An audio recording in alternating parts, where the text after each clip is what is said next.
সমগ্র 9 মাসের যত চাঁদাবাজি হয়েছে এই চাঁদাবাজির সমগ্র অর্থ সম্পদ যদি আপনি একত্রিত করেন, একটা পদ্মা সেতু থেকে শেখ হাসিনা যা খেয়েছে সেই টাকা হয় নাই।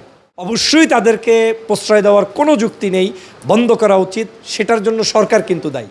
চাঁদাবাজিটা তো আসলে কোনোভাবে মেনে নেওয়া সম্ভব না। চাঁদাবাজি না, বাংলাদেশের শেখ হাসিনার রেখে যাওয়া কোনো বাজি আমরা রাখতে চাই না। এখন আপনাকে এটা বুঝতে হবে চাঁদাবাজিগুলো কোথায় হচ্ছে। যেখানে চাঁদাবাজি প্রচলন ছিল, নতুন কিছু কিন্তু তৈরি করে এদেশের জনগণ খাচ্ছে, আমার কাছে এমনটা না। এবং আরও একটা জিনিস আপনাকে বলি, বাংলাদেশের মূল সমস্যাটা হচ্ছে আপনাকে ফোকাস করে দাও দুর্বল পয়েন্টে, বিগ পয়েন্টটাকে হিডেন করার জন্য। যেমন শেখ হাসিনা হাজার হাজার কোটি টাকা দুর্নীতি করেছে। সমগ্র 9 মাসের যত চাঁদাবাজি হয়েছে এই চাঁদাবাজির সমগ্র অর্থ সম্পদ যদি আপনি একত্রিত করেন, একটা পদ্মা সেতু থেকে শেখ হাসিনা যা খেয়েছে সেই টাকা হয় নাই। আপনাকে মানতে হবে, লজিক ভেরি কোশ্চেন ইজি। এখন চাঁদাবাজিটা আপনার চোখে পড়ছে কেন? দোকানের সামনে 1 লক্ষ রসিদ নিয়ে 20 টাকা আনতে যাচ্ছে বা 100 টাকা আনতে যাচ্ছে, অথবা কোনো মূর্খ যে সংগঠন বোঝে না, বিএনপি বোঝে না, অথবা অন্য যে কোনো দল বোঝে না, আদর্শ বোঝে না, পট করে বলে দিল আমি অমুক দলের নেতা, আমাকে তুমি চাঁদা না দিলে থাকতে পারবে না। এটা গিয়ে দলের উপরে ইমেজ ক্ষুণ্ণ হচ্ছে। এই ঈদে জামা জুতো অ্যাক্সেসরিজের ডিসকাউন্ট। বাট এরা কিন্তু আসলে দলের স্টেক হোল্ডার নয়। অবশ্যই তাদেরকে প্রশ্রয় দেওয়ার কোনো যুক্তি নেই, বন্ধ করা উচিত। সেটার জন্য সরকার কিন্তু দায়ী। সরকারকে করতে হবে। এই মানুষগুলোকে অ্যারেস্ট করবে, রিমান্ডে নিবে, জেল দিবে। তারপরে যদি তাদের পক্ষে কোনো দল দাঁড়ায় তাহলে ওই দলকে প্রয়োজনে শাস্তির আওতায় আনবেন। কিন্তু আপনি তো বিচারের আওতায় না আনলে হবে না। দলগুলো কিন্তু বহিষ্কার করছে।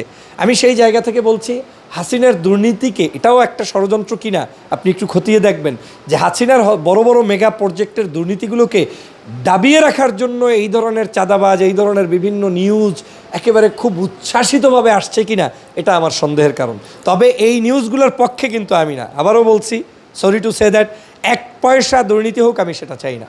কিন্তু এটা পরিকল্পনার অংশ কিনা যে হাসিনাকে ভালো করার জন্য কিছুদিন আমরা এভাবে সুযোগ দিব চাঁদাবাজদেরকে, দুর্নীতিবাজদেরকে, দুষ্টদেরকে, সন্ত্রাসদেরকে, দেশটা একটা হার্মফুল সিচুয়েশন তৈরি হবে, বিএনপির কাঁধে সেই বটটা দিব। মানুষ তখন বলা শুরু করবে মন্দের ভালো আওয়ামী লীগ, খারাপ কি? এই যে জ্যাকেটটা শুরু করা, এটাও একটা মাস্টার প্ল্যানের অংশ হতে পারে। কিন্তু চাঁদাবাজকে সরকারের নিয়ন্ত্রণ করা উচিত। দল যারা যারা এই চাঁদাবাজদেরকে বহিষ্কার করছেন আমি তাদেরকে ধন্যবাদ জানাই, মোবারকবাদ জানাই। আগামীর বাংলাদেশ শোনেন, একটা কথা আপনাকে বলি, মানে আমার ভাই সে যতই অন্যায় করুক, ভাইকে নিয়ে আমার পথ চলতে হবে। আমার তো অপশন নেই। আমার বাপ মারা গিয়েছে, এই পরিবার আমার 4 ভাই মিলে চালাতে হবে। অতএব আমার অপশন হচ্ছে এই বাংলাদেশে এই মুহূর্তে ফ্যাসিবাদ বিদায় নিয়েছে। ফ্যাসিবাদের বিদায়ের পরে এখন এই মুহূর্তে এই দেশটাকে পরিচালনার জন্য ফ্যাসিবাদের পরবর্তী যে শক্তি রয়েছে, ভুল ত্রুটির ঊর্ধ্বে উঠে তাদেরকে নিয়েই পথ চলতে হবে।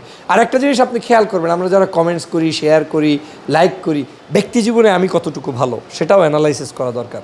আমরা যে কোনো একটা দোষ পেলেই একজনের বিরুদ্ধে হুটহাট করে নেমে পড়ি, কিন্তু আমরা চিন্তা করি না যে এটার ইম্প্যাক্টটা কোথায় ফেলতে পারে, কোথায় হতে পারে।